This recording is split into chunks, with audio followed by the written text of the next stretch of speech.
نحمدہ ونصلی علی رسولہ الکریم اما بعد فاعوذ باللہ من الشیطان الرجیم بسم اللہ الرحمن الرحیم رب اشرح لی صدری ویسر لی امری واحلل عقدۃ من لسانی یفقہوا قولی۔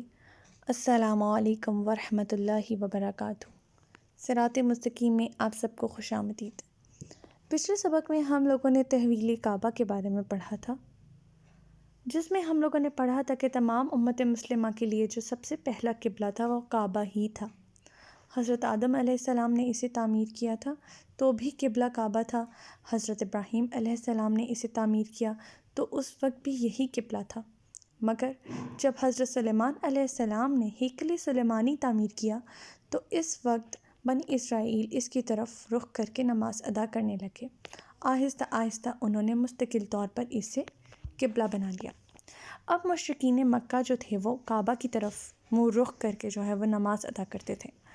نبی پاک صلی اللہ علیہ وآلہ وسلم مشرکین مکہ سے ڈفرینشیٹ ہونے کے لیے، منفرد ہونے کے لیے بیت المقدس کی طرف رخ کر کے نماز ادا کرتے تھے ہجرت کے بعد، لیکن آپ صلی اللہ علیہ وآلہ وسلم کا دل تھا کہ کعبہ کی طرف رخ کر کے نماز ادا کریں۔ آپ صلی اللہ علیہ وآلہ وسلم نے کعبہ کی طرف رخ کر کے نماز ادا کرتی اور باقی تمام مسلمانوں نے بھی اس رخ کی طرف منہ کر کے نماز ادا کرتی۔ بعد میں اللہ تعالیٰ نے حکم فرمایا کہ کعبہ ہی رخ اول ہے اور کعبہ کی طرف رخ کر کے نماز ادا کر لی جائے۔ جب یہود نے یہ اعتراض کیا تو اللہ تعالیٰ نے انہیں جواب دیا کہ مشرق اور مغرب سب اللہ تعالیٰ کے لیے ہی ہیں، ہر رخ اللہ کا رخ ہے۔ ہماری آج کی آیت نمبر 146 سے لے کر آیت نمبر 150 تک ہے، تو آج کا سبق شروع کرتے ہیں۔ آیت نمبر 146، بسم اللہ الرحمن الرحیم۔ الذین آتیناہم الکتاب یعرفونہ کما یعرفون ابناءہم وان فریقا منہم لیکتمون الحق وہم یعلمون۔ جن لوگوں کو ہم نے کتاب یعنی تورات دی ہے وہ اس کعبہ کو یوں پہچانتے ہیں جیسے اپنے بیٹوں کو، پھر بھی ان میں یقیناً ایسا ایک گروہ ہے جو دیدہ دانستہ حق بات کو چھپا جاتا ہے۔ عربوں میں یہ ایک محاورہ تھا کہ جس چیز کے متعلق انہیں کسی طرح کا شک و شبہ نہ ہو تو وہ سمجھتے ہیں کہ وہ اس بات کو یوں پہچانتا ہے جیسے اپنے بیٹے کو۔ علماء یہود اور نصارہ اس بات کو اچھی طرح سے جانتے تھے کہ حضرت ابراہیم علیہ السلام، جن کی امت اور ملت ہونے کا یہ دم بھرتے ہیں، نے خانہ کعبہ کی تعمیر کی اور اسے ہی قبلہ مقرر کیا تھا، اور بیت المقدس تو 1300 سال بعد حضرت سلیمان علیہ السلام نے تعمیر کیا تھا۔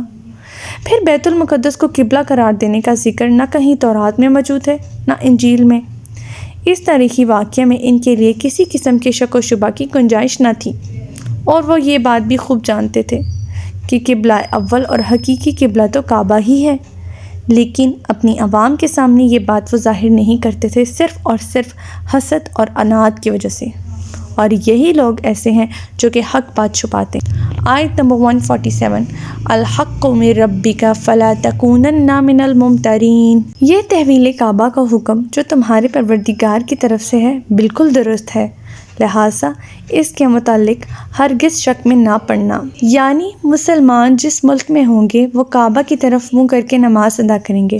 اسی طرح کعبہ کی سمتیں الگ الگ بھی ہو سکتی ہیں، کسی ملک سے کعبہ مغرب کی جانب ہوگا تو کسی سے مشرق کی طرف اور کسی سے شمال کے جنوب کی طرف، اس سے کچھ فرق نہیں پڑتا، اور نہ اس بات میں کسی قسم کے شک کی ضرورت ہے، کیونکہ ہم سب کا قبلہ ہمیشہ کے لیے کعبہ ہی ہے جس میں آئندہ کبھی تبدیلی نہیں ہو سکتی، اور یہ حکم اللہ تعالیٰ کی طرف سے ہی ہے۔ اس بات کی شورٹی دیتے ہوئے اللہ تعالیٰ نے ہر قسم کے شک و شبہات دور فرما دیے ہیں۔ آیت نمبر 148، وَلِكُلٍّ وِجْهَةٌ هُوَ مُوَلِّيهَا فَاسْتَبِقُوا الْخَيْرَاتِ أَيْنَمَا تَكُونُوا يَأْتِ بِكُمُ اللَّهُ جَمِيعًا إِنَّ اللَّهَ عَلَىٰ كُلِّ شَيْءٍ قَدِيرٌ۔ یہ ہر ایک کے لیے ایک مقررہ حجت ہے جس کی طرف وہ رخ کرتا ہے، سو تم نیک کاموں میں پیش قدمی کرو، تم جہاں کہیں بھی ہوگے اللہ تمہیں اکٹھا کر لائے گا، بلا شبہ اللہ تعالیٰ ہر چیز پر قادر ہے۔ یعنی اصل چیز، اصل بات، اصل پوائنٹ رخ کا نہیں ہے، بلکہ وہ بھلائیاں ہیں جن کے لیے تم نماز ادا کرتے ہو، جو حاصل کرنے کے لیے تم نماز ادا کرتے ہو، اصل رخ، اصل ایسنس وہ ہے۔ لہٰذا سمت اور مقام کی کوئی حیثیت نہیں ہے۔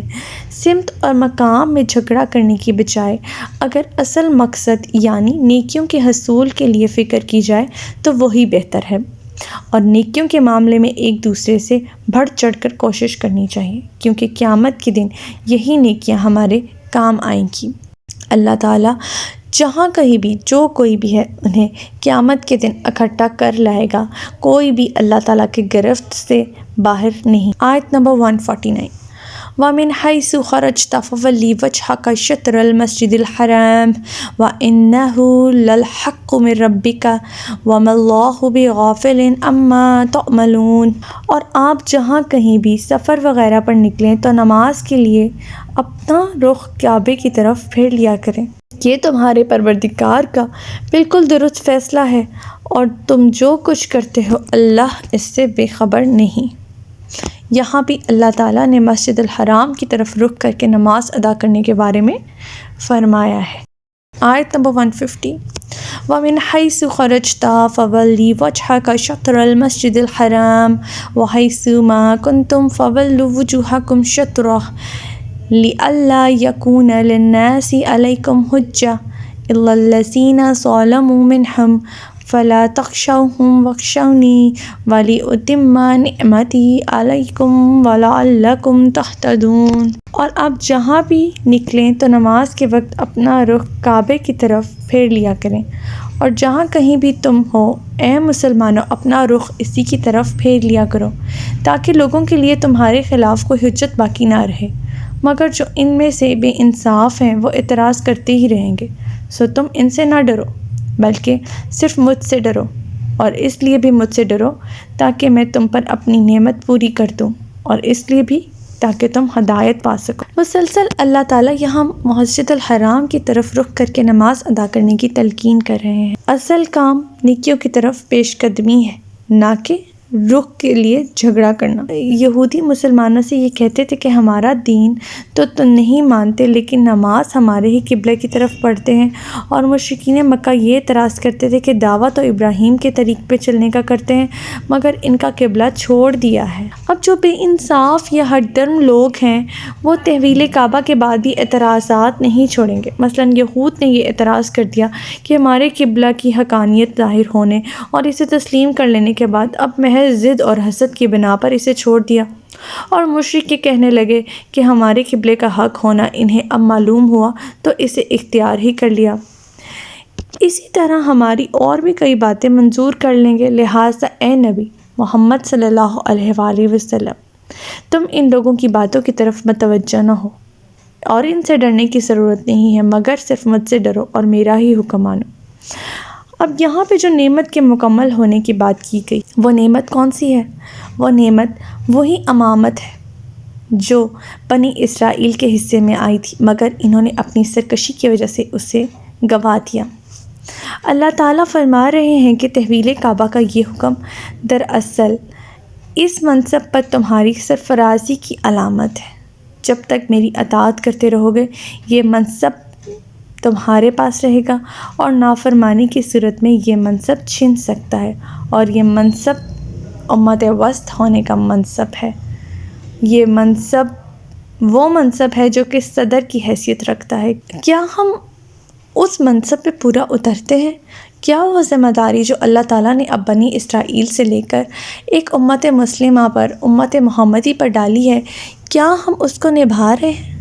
یہ ہمارے لیے لمحہ فکریہ ہے، کہیں نافرمانی کی صورت میں ہم سے یہ منصب چھن نہ جائے جیسے کہ بنی اسرائیل سے چھن گیا۔ ضرورت اس بات کی ہے کہ ہم اپنے منصب کو پہچانیں، ہم اپنی ذمہ داری کو پہچانیں، اور اللہ تعالیٰ کا حکم بجا لانے کے لیے گرم جوشی سے اپنے اعمال جو ہیں وہ بہتر سے بہترین کریں۔ آج کا سبق ہمارے یہیں تک تھا۔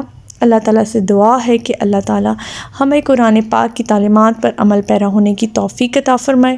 اللہ پاک ہمیں ایسی ہدایت عطا فرمائے جس کے بعد گمراہی نہ ہو۔